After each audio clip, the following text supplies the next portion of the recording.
President-elect Donald Trump has made clear he wants to fill his cabinet using recess appointments.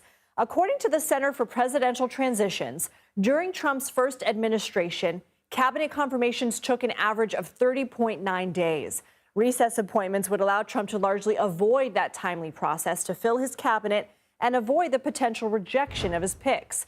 Trump announced 3 additional picks Thursday to join his administration, starting with Robert F. Kennedy Jr. for Health and Human Services Secretary. He also picked former Congressman Doug Collins of Georgia for Secretary of Veterans Affairs and his own personal lawyer, Todd Blanche, for Deputy Attorney General. For more, let's bring in CBS News political reporter Hunter Woodall. Hunter, good to see you. How do recess appointments work? And if someone is appointed this way, is it the same as being confirmed? How does this all work? Well, Lindsay, good evening. And this is the fascinating thing about recess appointments. This is a power that Donald Trump, that any president technically has because of the Constitution.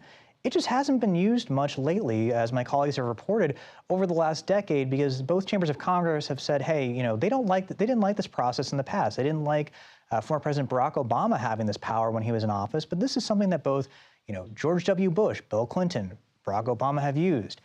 But Donald Trump is now saying he wants to use it, given this trifecta of Republican power he has. A recess appointment, as you mentioned, it allows a Trump nominee that would have to be confirmed by the GOP-controlled Senate to actually avoid that process for a time. And that's the big thing. The Senate has that advice and consent, role in confirming and judging Trump's nominees. This goes away for a time with that appointment, if he does these recess appointments, and that's worrying Democrats. And also Republicans, some of them don't seem exactly enthusiastic about this either. Can you explain the history of recess appointments? Why are they allowed, and have they been used or blocked before?